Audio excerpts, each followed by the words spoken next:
Un journal universitaire, un magazine qui vous donne les informations de toutes les institutions de l'enseignement supérieur et universitaire du pays. Mesdames et messieurs, bienvenue. Conception et réalisation d'un matériel didactique pour les travaux pratiques de physique sur les lois d'hommes et de poulets, c'est le sujet de la thèse de doctorat soutenue publiquement à l'Université pédagogique nationale par Madame le chef des travaux Faustine Matutamela Landou de la faculté des sciences. La cérémonie a eu lieu le jeudi dernier. Georges Dilumbi et Christian Chipamba, c'est un reportage. Améliorer le processus enseignement-apprentissage de lois d'hommes et dépouiller en physique, ainsi que le rendement des apprenants sur ces lois scientifiques. C'est l'objectif général de cette thèse de doctorat, tenue publiquement par Madame le chef des travaux, Faustine Matutamela Landou, de la faculté des sciences de l'Université pédagogique nationale. Dans l'économie de son travail, qui porte sur la conception et réalisation des matériels didactiques pour les travaux pratiques de physique sur les lois d'hommes et dépouillés, la récipiendaire a stipulé qu'en effectuant ses recherches en Banzangungu, en RDC, à l'issue de l'année scolaire 2022-2023, il se constate que certains enseignants des sciences physiques dans le classe des 3e année des humanités scientifiques éprouvent des difficultés pour utiliser le matériel didactique lors des séquences d'enseignement. D'autres en prévoient sans l'utiliser et d'autres encore en sont dépourvus. Cet état de choses rend l'enseignement-apprentissage de la physique théorique livresque, non intéressant, voire non entrant, et engendre beaucoup d'échecs aux évaluations. En outre, après avoir soumis 2 groupes d'études de 3e des humanités scientifiques à une épreuve de physique basée sur les lois sus-évoquées, le premier groupe, appelé expérimental, qui a suivi un enseignement avec le matériel didactique, ces élèves étaient plus performants que ceux du deuxième groupe qui ont suivi un enseignement sans ces matériels. C'est pourquoi, poursuivit l'impétrante, il y a lieu d'utiliser le matériel didactique dans les écoles qui organisent l'option scientifique afin de rendre l'enseignement de la physique plus entrant, pratique et non livresque. Un résumé du travail qui a donné lieu au jeu de questions et réponses avant la délibération du jury à huis clos. En proclamant le résultat, le président du jury a fait savoir que la candidate Faustine Mafuta a réussi avec la mention grande distinction. Motif de son couronnement par le secrétaire général à la recherche de l'UPEN faisant office de la rectrice. En termes d'apport du travail, la spécialiste en didactique des disciplines et évaluation a souligné que nous demandons aux enseignants de physique de suivre la formation, l'utilisation du matériel didactique et pourquoi pas les appareils qu'on utilise pour les mesures, les appareils électriques. Voilà un pas que nous venons de mettre. Nous avons conçu un matériel avec les ressources locales qu'on peut trouver partout. Ce matériel peut être conçu même dans les fins fonds. Nous l'avons appelé le matériel MATMAF. Pourquoi? Parce que c'est un matériel qui a été conçu par hier la chef des travaux Mafuta et aujourd'hui nous appelons le docteur Mafuta qui vient de prouver son expérience.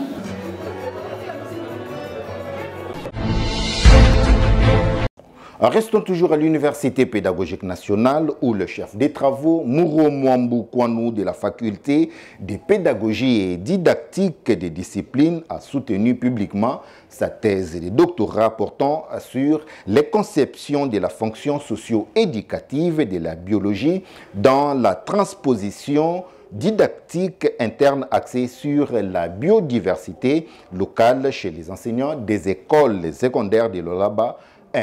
Élément signé Christian Chipamba et Georges Dilumbi. Conception de la fonction socio-éducative de la biologie dans la transposition didactique interne axée sur la biodiversité locale chez les enseignants des écoles secondaires de Lualaba. C'est le sujet de la thèse de doctorat soutenue avec brio par le chef des travaux Moro Mwambou Kwanou de la faculté de pédagogie et didactique des disciplines de l'UPEN. Devant un jury composé des éminents professeurs, notamment le professeur ordinaire Jean-Paul Yawidi et le professeur Jean-Claude Kamtiji et d'autres, le récipiendaire a fait savoir que son travail a poursuivi comme objectif général de scruter la manière dont les enseignants des écoles secondaires de la sous-province éducationnelle de Lualaba 1 conçoivent la fonction socio-éducative de la biologie à travers le pratique de transposition didactique interne de l'enseignement-apprentissage basé sur la biodiversité locale. Pour y arriver, un échantillon probabiliste du type raisonné de 151 sur 249 enseignants de la biologie de la sous-province éducationnelle de Lualaba 1 a été prélevé et soumis à une enquête avec questionnaire. Cependant, le résultat obtenu relève que les conceptions de la fonction socio-éducative de la biologie des enseignants sont plus épistémologiques, didactiques que pratiques et limitées significativement par les contenus de manuels, le programme et les directives didactiques ou méthodologiques officielles et sont en adéquation avec la biodiversité locale. Face à cette réalité, a enrichi le chef des travaux Moro Mwambou l'étude a envisagé que le pratique des transpositions didactiques internes soit guidé par le modèle pentagonal des transpositions didactiques internes en prenant en compte le pôle pouvoir organisateur ou l'État, personnes, ressources, processus d'enseignement-apprentissage avec double démarche enseignante et apprenante ainsi que le pôle enseignant didacticien. Ces brillants exposés, faits de façon limpide, a laissé la place à l'évaluation minutieuse du travail par le jury avant la délibération à huis clos. Au regard de la qualité du travail, le jury a pris la décision selon laquelle le chef des travaux Moro a réussi avec la mention « la plus grande distinction ». Pour lier l'utile à l'agréable, la toge, l'insigne de l'UPEN et les diplômes lui ont été conférés par le secrétaire général à la recherche de cet établissement, représentant la rectrice. Dans cette ambiance de fête, le nouveau docteur, spécialiste en didactique de biologie, a précisé ce qui suit. Il faut savoir également que quand c'est temps qui court, il y a un problème sérieux des enjeux environnementaux avec les changements climatiques. Il faut que les apprenants puissent s'approprier, connaître leur environnement, en fait de pouvoir les préserver. Mais en cela, il faut une façon d'enseigner. C'est comme ça que nous sommes allés dans un nouveau paradigme de la transposition didactique interne, en fait de pouvoir construire les savoirs à transmettre ensemble avec les apprenants. Je ne pourrais pas dire que je suis le premier à pouvoir proposer un modèle de transposition didactique interne. Non, il y en avait qui l'ont fait, mais c'était à 3 pôles. Mais nous sommes allés à 5 pôles, en fait d'apporter un plus. Un climat de convivialité a marqué ces moments.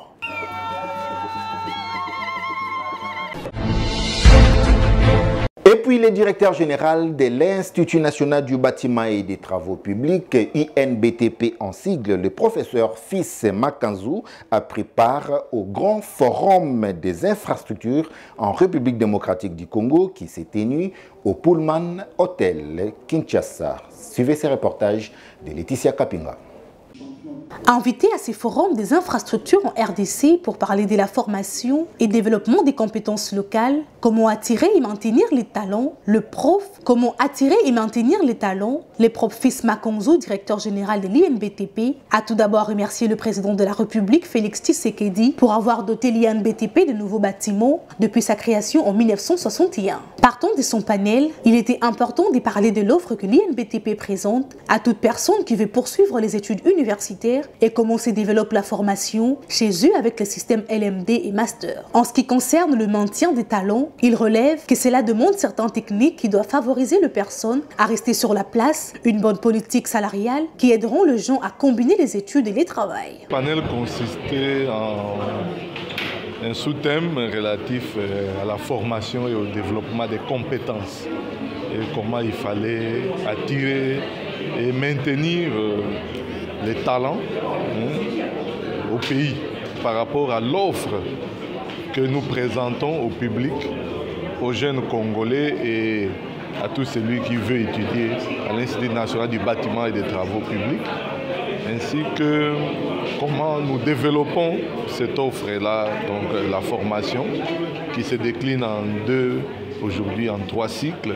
On a, avec le système LMD, la licence en 4 ans, puisqu'on a une année de pré-licence, donc de préparatoire, de mise à niveau. Et nous avons le 2e cycle de master et nous avons maintenant une école doctorale où la plupart des anciens diplômés de Bac plus 5 sont en train de suivre des cours de spécialisation en format master complémentaire. Évidemment, il était aussi question de comment maintenir les talents au pays. Le maintien des talents demande des politiques au niveau d'entreprise qui puissent favoriser que les gens restent sur place. Donc qu'il y ait une politique attrayante, notamment salariale, des autres conditions, une certaine flexibilité, souplesse que l'entrepreneur doit offrir à ses employés pour qu'ils restent. Comme je l'ai dit dans la salle, ceux qui veulent avoir une formation continue ne sont pas nécessairement appelés à partir ou à demander un congé sabbatique. Ils peuvent aménager leur programme pour continuer d'apprendre tout en travaillant. Les membres du comité de gestion ainsi que ceux de la coordination de l'INBTP ont accompagné le numéro 1 de l'INBTP à ce forum.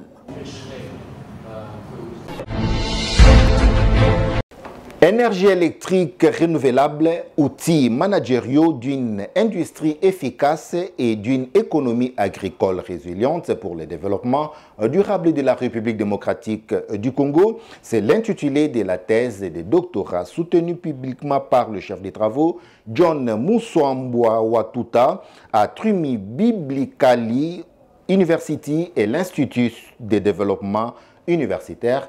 Tonton Biongo, sincère reportage. Muswambwa Watuta Jean, le jury vous donne la note de A-, 85%, et vous déclare docteur en management organisationnel et je vous remercie. C'est la mention obtenue par le doctorant Jean Muswambwa Watuta à l'issue de la soutenance publique de son travail doctoral intitulé « Énergie électrique renouvelable, outils managérial et d'une industrie efficace et une économie agricole résiliente pour le développement durable de la République démocratique du Congo ». Devant le jury, le récipiendaire a fait savoir que la RDC regorge d'innombrables ressources et n'arrive pas à nourrir sa population ni à résoudre ses besoins énergétiques, avec comme conséquence importation de produits alimentaires et l'énergie électrique. Les pays ne vivent plus car ils ne produisent rien. Ces bois et ces minéraux sont exportés sous forme de brut. 60% de sa population vit sous le seuil de la pauvreté avec moins de $1 par jour. Cependant, la décentralisation, différenciation et une structure de gestion organique avec piliers stratégiques, l'extension des espaces cultivables, diversification et mécanisation de l'agriculture, utilisation des semences et des génisses améliorées et l'agrobusiness pour une industrie efficace sont parmi les stratégies proposées par les candidats afin de relancer l'économie agricole en RDC. Après évaluation et la délibération du jury à huis clos, le chef des travaux Jean Muswambwa Watuta a reçu avec la mention la plus grande distinction. Épitoge et diplôme lui ont été remis pour la jouissance de son grade. Très satisfait du résultat, l'heureux du jour est revenu sur l'importance de son travail. Le Congo, c'est un vaste territoire. On ne peut pas aujourd'hui dire par exemple qu'on voudrait développer le pays à partir d'Inga. Du fait que Inga est d'abord excentrique par rapport à la charge et puis ça va demander beaucoup de moyens pour transporter cette énergie-là jusque dans les différentes provinces. C'est ainsi que, en principe, il faut mettre à profit ce que nous avons au pays. Il y a beaucoup de cours d'eau où on peut produire de l'énergie, il y a fait de 780 sites. Et ceci pour permettre à ce que nous puissions répondre aux besoins locaux. Et aussi, pour nous, Inga, c'est une centrale que l'on doit exploiter pour l'exportation de l'énergie. Puisque là, on tire des grandes lignes, puisque les lignes coûtent cher, et on ne tire pas une ligne quand on ne connaît pas quelle est la charge et que ça va faire transiter. Parlons aussi de l'installation du nouveau comité de la mutualité de santé de l'Université protestante au Congo le jeudi dernier. Cette cérémonie a eu lieu en présence du recteur de cette alma mater. Valongolo et Nene Wambenga étaient là.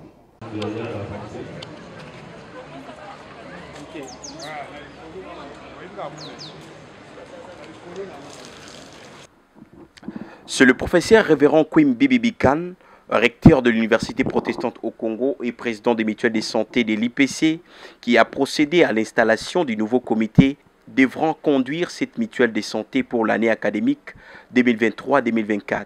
En ma qualité de recteur de l'Université protestante au Congo et président du conseil d'administration de la MUSIPROP, au nom du comité de gestion et au mien propre, je vous investis ce jour comme mandataire de la mutuelle de santé de l'IPC. Toutes mes vives et chaleureuses félicitations. Bien avant la lecture du procès verbal et de la décision portant publication des résultats définitifs aux élections des membres des organes de la MUSIPROC ont été lus par les rapporteurs des circonstances. 15 membres des différentes facultés sont installés, dont un vice-président, des conseillers d'administration et un comité de surveillance. Oete Chokola David étudiant en L3 Fazi, nouveau vice-président de la MUSIPROC, s'est exprimé. Comme le recteur l'a dit, nous allons faire un effort que tous les étudiants sachent que la mutuelle existe et qu'ils peuvent avoir les soins de santé.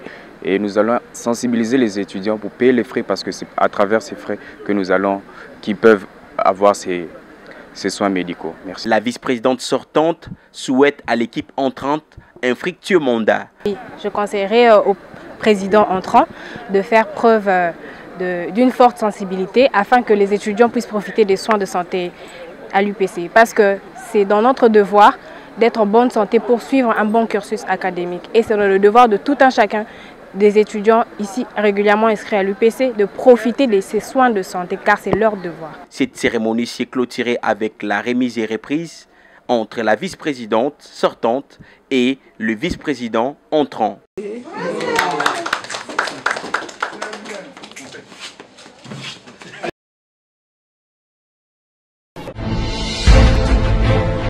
Croissance économique par le biais de l'entrepreneuriat et l'exploitation des ressources naturelles en République démocratique du Congo, c'est le thème principal de la 4e édition du Grand Forum économique organisé par la Faculté des sciences économiques et de gestion de l'Université Révérend Kim de Lingwala, une activité qui a eu lieu le jeudi dernier au sein de cet établissement universitaire. Maglo Orlando était Tombiongo. C'est un reportage. C'est dans un climat de paix qu'a débuté cette 4e édition du Grand Forum économique organisé par la Faculté des sciences économiques et de gestion de l'Université Révérend Kim avec comme thème croissance économique par les biais de l'entrepreneuriat et l'exploitation de ressources naturelles. Le mot du délégué facultaire José Mouepou et celui du président du Parlement des étudiants André Kakoubou ont lancé le programme. Ces derniers ont accueilli les participants en leur donnant le bien fondé de la journée. Ce grand forum qui est à sa 4e édition, c'est vraiment une initiative qui date de 2021. Et comme nous sommes à la tête de cette délégation facultaire, nous avons voulu pérenniser cette action. Et ce forum, c'est l'occasion pour nous, la jeunesse, de nous marteler sur les grands mots, les grands sujets d'actualité que fait face notre pays. Et ces sujets sont d'ordre économique et c'est dans ce cadre que nous voulons convier les chefs de travaux, les professeurs, les dirigeants et proposer les pistes de solutions aux mots qui nous cravatent en tant que la jeunesse congolaise. Ce forum économique ne va pas se limiter ici. Il y a les ateliers qui vont commencer, les ateliers de formation, parce qu'il ne suffit pas seulement de parler de l'entrepreneuriat, mais il faut aussi mettre les mécanismes qui vont accompagner les jeunes. Et ces mécanismes que nous avons voulu pérenniser au travers de ce forum économique, et les formations en management, les formations en entrepreneuriat, et je convie tous les jeunes qui sont passionnés et dévoués à venir participer à ces ateliers parce qu'ils ne sont pas d'ici et c'est ainsi que nous pouvons contribuer au développement de notre pays. Au cours de ce grand forum, 3 sous-thèmes ont été exploités. Monsieur Popol Mabola, directeur général du cadastre minier, a parlé de l'impact du secteur minier dans la croissance économique et création de valeur en RDC, enjeux et perspectives. Il a présenté les cadastres miniers et l'importance du secteur minier. Poursuivant, le chef des travaux David Moulay a parlé de l'intégration de principes des développements durables dans l'exploitation de ressources minières en RDC, enjeux et perspectives. Une allocution axée sur les nombreuses richesses que regorge notre beau pays qui doivent être exploitées pour le bien de tous. Et à son tour, M. Joseph Mboui, directeur général du Fonds spécial pour la promotion et l'emploi des jeunes en RDC, a montré aux étudiants une porte de la réussite, celle de l'entrepreneuriat, avant de leur recommander d'avoir un sens d'engagement, la concentration, mais surtout la détermination. Il s'est dénoté que les jeux de questions et réponses entre l'assistance et les orateurs et une photo des familles ont clôturé cette 4e édition du Grand Forum économique. Parlons à présent de la participation de Joseph Mboui, directeur général des Fonds spéciaux de l'entrepreneuriat et l'emploi des jeunes, à la 4e édition du Grand Forum économique organisé par la Faculté des sciences économiques et de gestion de l'Université Révérend Kim de Lingwala. Lors de son intervention, ce dernier s'est appesanti sur l'importance de l'entrepreneuriat. Suivez. Dans le cadre de la poursuite de sa tournée universitaire pour sensibiliser le jeune sur l'entrepreneuriat, le directeur général du Fonds spécial pour la promotion et l'emploi de jeunes en RDC, Joseph Mboui Mukendi, a pris part ce jeudi 20 juin au Grand Forum économique organisé par la Faculté des sciences économiques de l'Université Révérend Kim Lingwala. C'est référent au thème principal, croissance économique par les biais de l'entrepreneuriat et l'exploitation de ressources naturelles en RDC, les patrons du Fonds spécial pour la promotion et l'emploi de jeunes en RDC a relevé que la réussite dans l'entrepreneuriat est le fruit de l'engagement, la concentration et la détermination. Envers la jeunesse congolaise, j'aimerais leur demander plus d'abnégation, plus d'engagement, plus de détermination et plus de conscience dans ce qu'ils sont en train de faire. L'heure n'est plus à la distraction. Nous avons longtemps vu comment notre pays a été combattu, a vécu les hauts et les bas. Mais je pense qu'en étant des acteurs majeurs du développement de notre pays, il est temps que nous puissions nous former. Il est temps que nous puissions, avec beaucoup de détermination, prendre des engagements fermes, travailler au développement de notre pays et non pas se lamenter. Ceux qui se lamentent, généralement ne se connaissent pas. Et aujourd'hui, il faudrait évaluer, s'auto-évaluer, définir ses limites et comment est-ce qu'on peut être fort et voir comment est-ce qu'on peut investir. Et ici, j'ai martelé sur l'effet de la solidarité. On ne peut pas développer une nation, nous, jeunes, si nous ne sommes pas solidaires. On ne peut pas développer une nation si on n'aime pas notre prochain.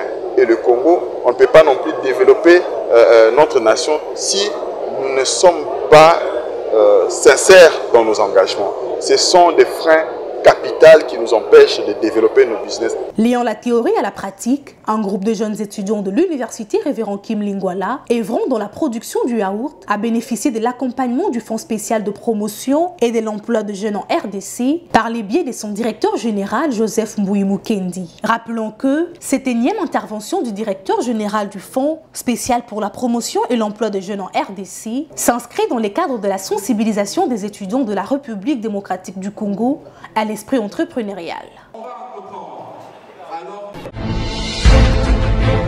À présent, je vous laisse suivre ce message de félicitations de l'université président Joseph Kasavubu adressé à la nouvelle patronne du ministère de l'enseignement supérieur et universitaire. République démocratique du Congo, ministère de l'enseignement supérieur et universitaire, université président Joseph Kasavubu, le recteur. Message de félicitations à son excellence Madame professeure Dr Marie-Thérèse Sombo Ayane Safi Mukuna, ministre de l'enseignement supérieur et universitaire.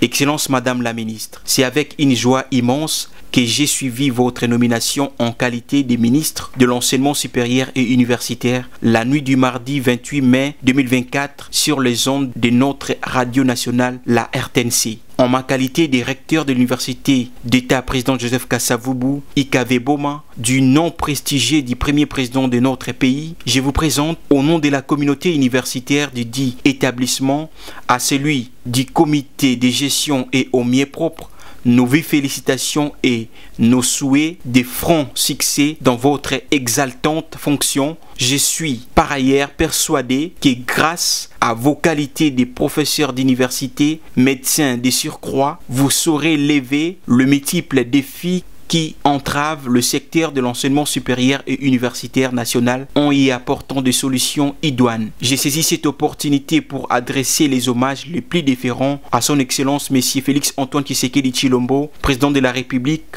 chef de l'État, qui a été si bien inspiré en nommant son Excellence Judith Suminwa Tuluka en qualité de Premier ministre, dont la tendresse maternelle devra impacter la coordination de l'action gouvernementale. Veuillez agréer, Excellence Madame la Ministre, l'expression de mes sentiments de haute considération. Ainsi fait à Boma le 30 mai 2024. La Fondation congolaise du cancer que dirige le docteur Alex Mutombo en collaboration avec l'hôpital Lamo ont lancé une campagne de dépistage gratuit et volontaire du cancer du col de l'utérus et du cancer du sein le week-end dernier.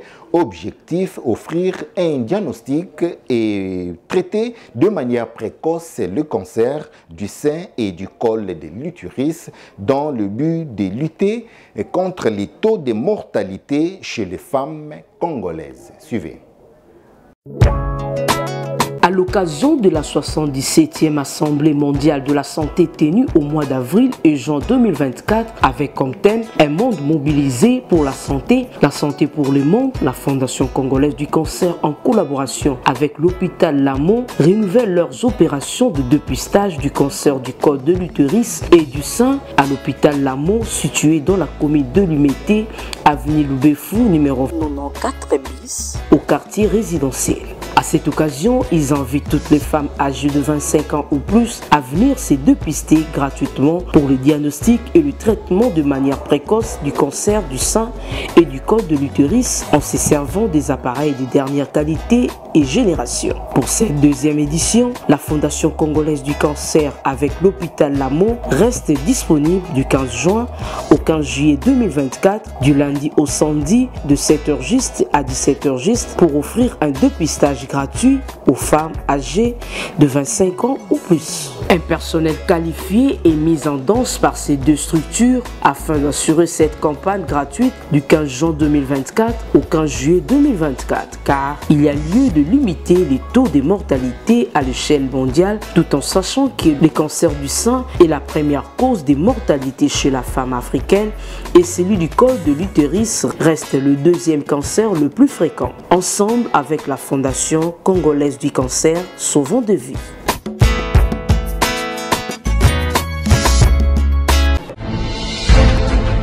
C'est par ici que nous bouclons complètement cette édition du journal universitaire. Mesdames et messieurs, si vous l'avez aimé, dites un grand merci à Cosma Longi qui était derrière la caméra, réalisé par le docteur Emmanuel Lema, toujours sous la coordination d'André Mouchungo Machara. Mesdames et messieurs, cette édition